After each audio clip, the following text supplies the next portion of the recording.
Every year, during the beginning of July, this quiet place begins to stir.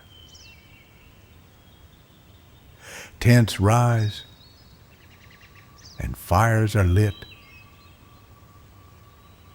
Laughter echoes under the thick trees that plot this valley, and the smell of fry bread and grape dumplings drifts through the summer air. The culture resides in the people.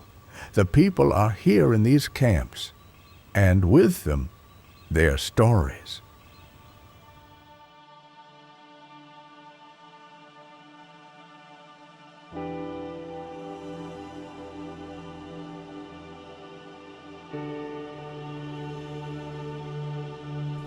I've been cooking for probably, I want to say, 25 years. And I cook for my dad. His name is Ron Good Eagle. And he was a roadman. And he Native American church. He did church services prayed for many people. Lots of people he prayed for. And I was his cook. And we'd get up there and we'd cook every morning. He'd want the same meal every time. Oh, this is our meal. Oh, come on, Dad, let's have goulash or let's have some. Nope, corn soup. This is our Indian. This is our traditional food. So we have corn soup, meat gravy, and other sides. I am making fry bread for the meal this evening, and watching my mom throughout the years. Now I've learned. So when she can't, I take her spot and do this.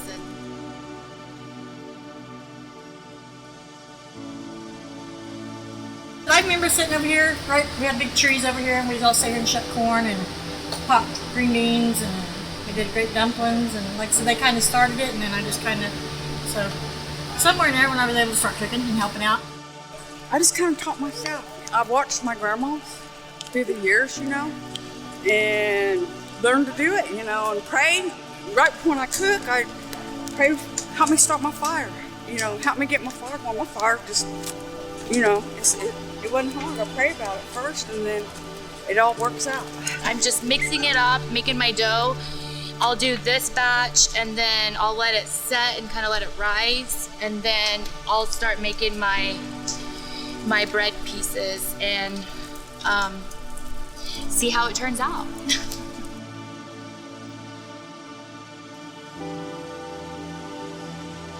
When you're kind of dried out, they form better.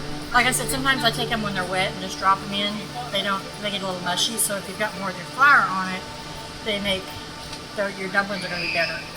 So I just take my dough, and then I just kind of flour it and roll it just like you do a normal dumpling, or spread it out with my hand. Sometimes I roll it, sometimes I do my hand. How we started out was we had to start setting table first and making sure, everything is in its place for the table settings, the water and the drinks and all that's filled and made, prepared. And then the next stage is kind of like cutting the meat and cutting the vegetables and, doing that. Usually that's when they're like close to teenage or able to handle a knife. And then that next stage would be like learning to make fry bread or learning to know how to put the meat on the fire or, how to adjust the heat underneath the pot and, just teaching them how to respect the fire and know how to be around it. And, whether it's prayed over fire or not, it's still sacred because it's still going to be feeding us and it's a part of our meal. So just teaching that alone, is a part of that stage, that teenage stage. I guess that next step, like you're getting your permit. My dad always said, if you can't do something for somebody, feed them. Feed them, give them food, set them down. This is a lot of work, and you're going to get a blessing out of it.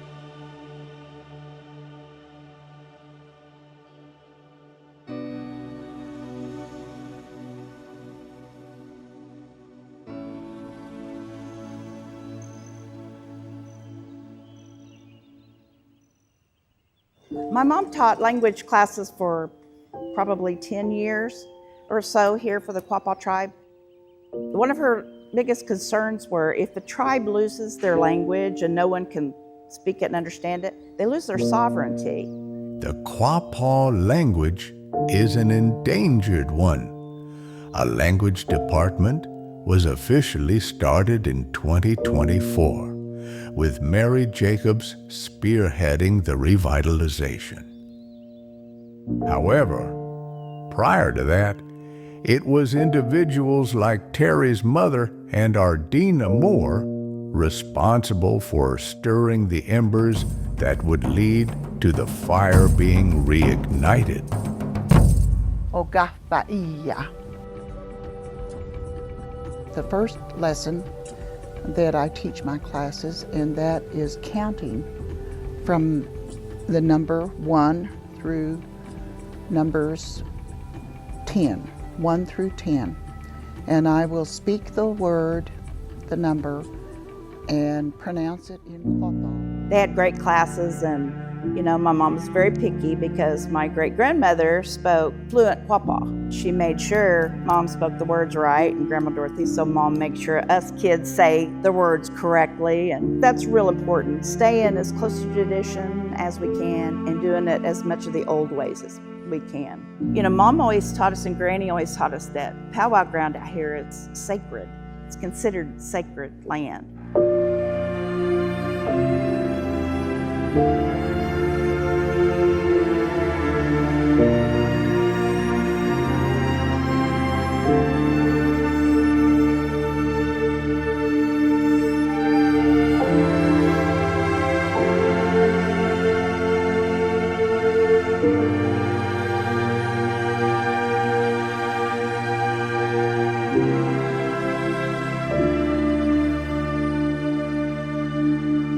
That's so important to pass on our tradition.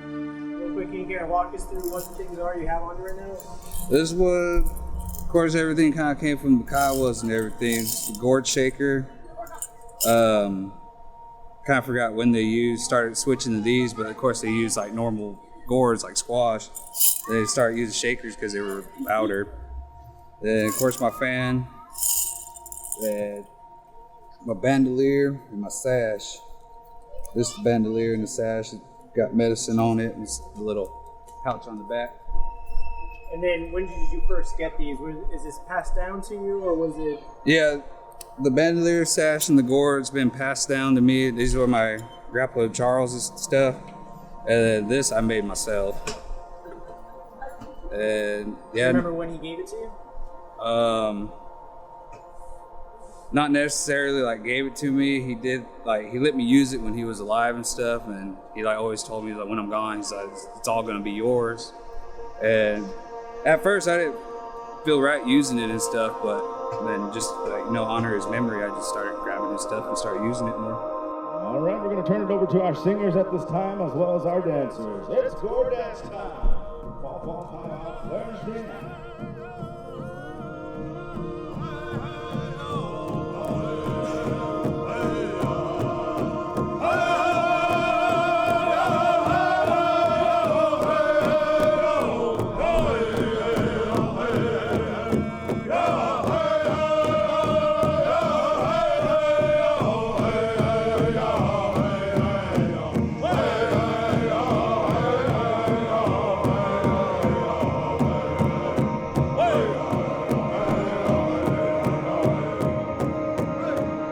I forgot like how old I was when he told me that when he was gone, like all of it was going to be mine. So. You remember at that age how it made you feel that he gave it to you? Oh, it was a little nerve-wracking. I didn't really know what was going on, but I know he wanted me out there and stuff, and it was an experience that day because it was after that day I fell in love with it. Every time he wanted to go dance, I was like, I want to go too, and so yeah, it was pretty fun. It was very heartwarming, just like he trusted me enough to start using this stuff and bringing me out there. But it still holds a special place in your heart. Yeah, it does. It's Just always makes me think about him and stuff. And, just kind of wish he was still around here and still get to dance with him. And but I know he's in a better place, and that's all I'm doing is just carrying on his memory and stuff.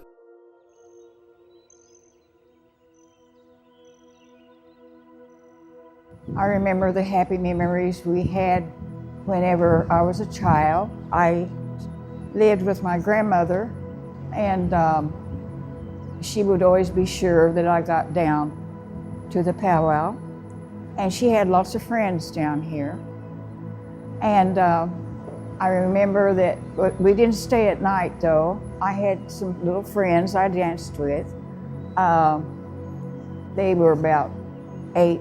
We were about 8 or 9 years old, I guess. We had so much fun. Those are happy memories. I was born here in this area. My father was full-blood Papa. My mother was Papa and Potawatomi. Some of my earliest memories of powwow, we were in what they call the promenade area. Because I was young at that time, my parents would not let me stay up because for our dances, we may start in the afternoon, but certainly the dances start in the evening. And the dances could go all night. Once I got to the camp and was in bed, I could hear the music. And I knew they were down there and they were dancing, but the music was so wonderful and I could hear it. The earliest memory I have on the powwow, they used to have it up on the hill across the road over here. Just this side of the river. I don't know what years that was, early, mid-40s. I remember we had wooden bleachers there. I don't remember how high they were, about 6 high, maybe. Yeah, they wasn't real big. They were made out of rough oak. They had vendors and, everybody camped. And the BIA furnished a lot of tents for the campers. Do you know the first year? I know it's been here for probably,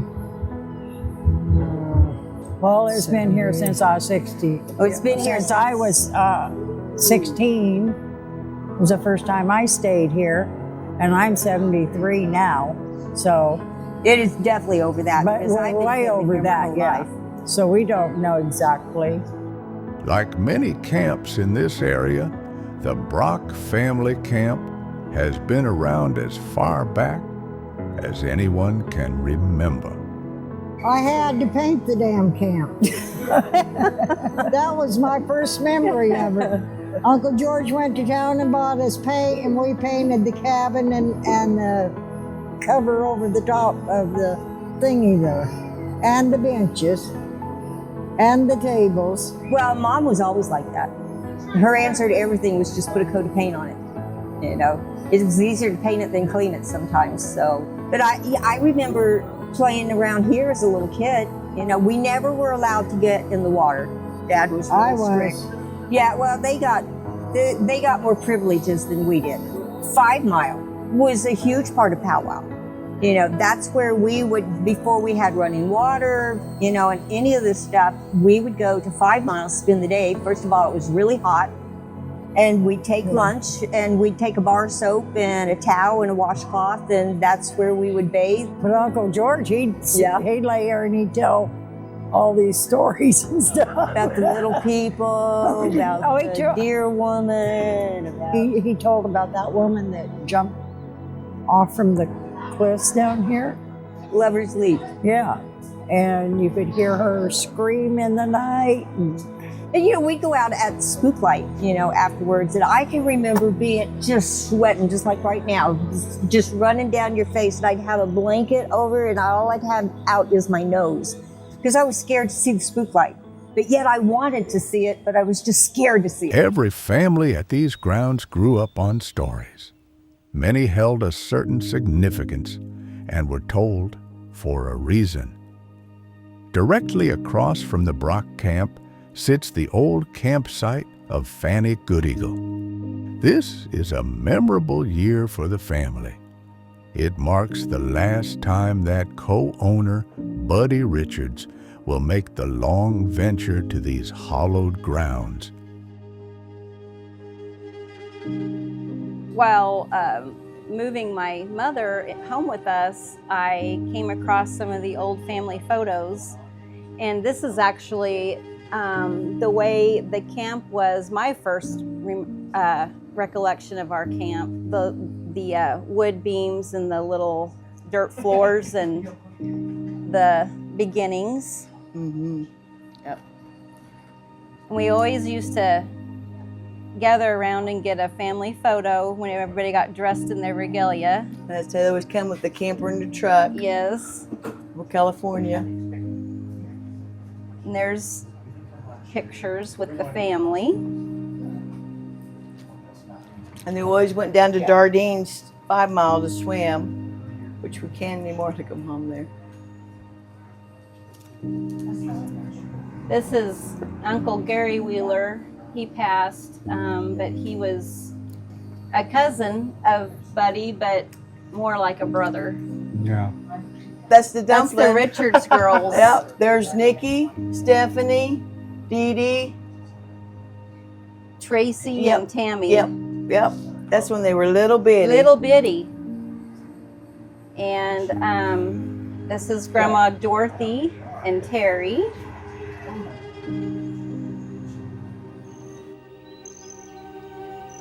They all taught us to bead, to finger weave. Mom taught us how to make regalia because Grandma Dorothy had taught her mama and Granny Fanny. My great-grandma, she married Merton Richards, so she was Fanny Good Eagle Richards, but she was so beloved in the Quapaw community. And all I have to say is Granny Fanny, and somebody's got a story.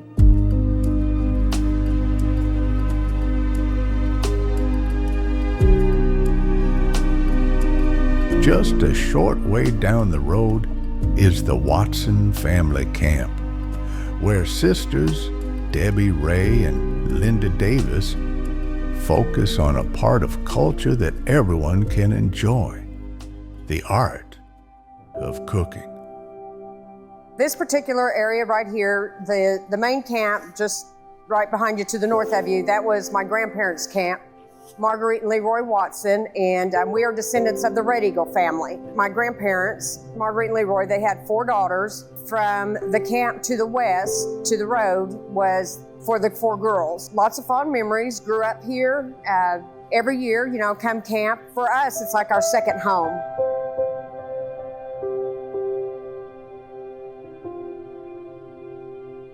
Brings a sense of pride, a sense of fulfillment, knowing that you're serving others. Food, clothing, shelter, 3 of the most basic human needs.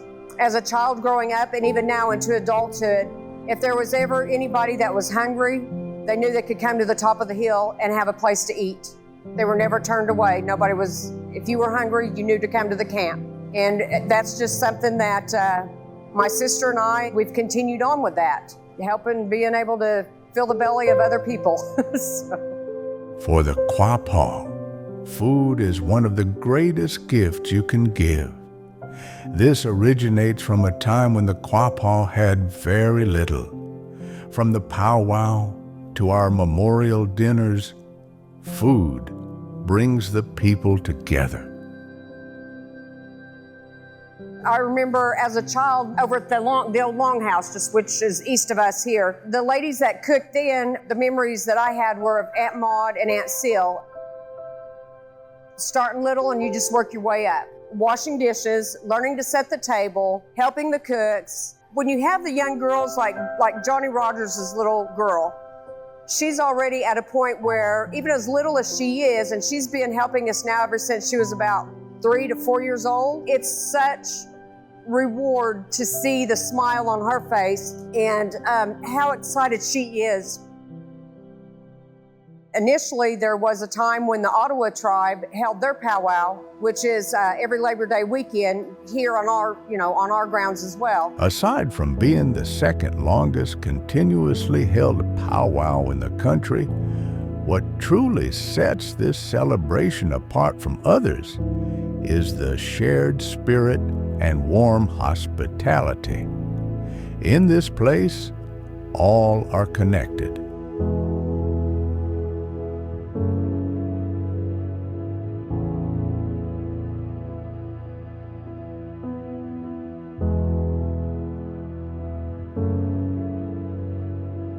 My name is O-Gah-Pah Hamilton. I am Quapaw, Ottawa, Absentee, Shawnee, Cheyenne, and Creek. I participate more in my Ottawa, Quapaw ways, you know. My name, O-Gah-Pah, is actually Ottawa. It comes from my great uncle who was chief of the Ottawa tribe. And it means ghost dancing.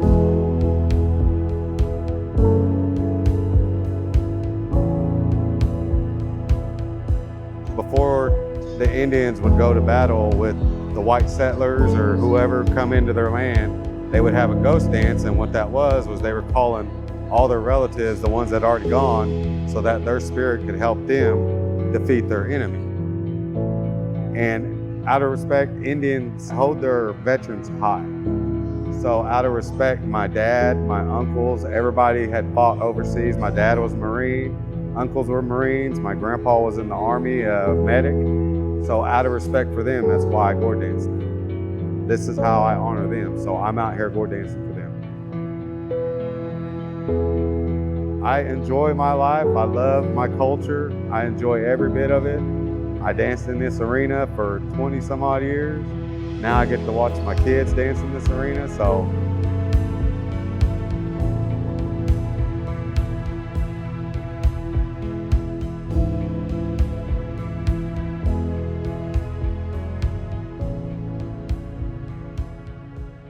If you journey from one camp to the next, you may notice small differences, subtle shifts in song, story, or the way a fire is built. That's no accident. Each place carries its own voice, its own memories. This is a piece of the puzzle that makes the Quapaw unique. It is a blended culture, one that has been that way for centuries, though maybe more so nowadays than the past. This isn't just a gathering, it's a homecoming.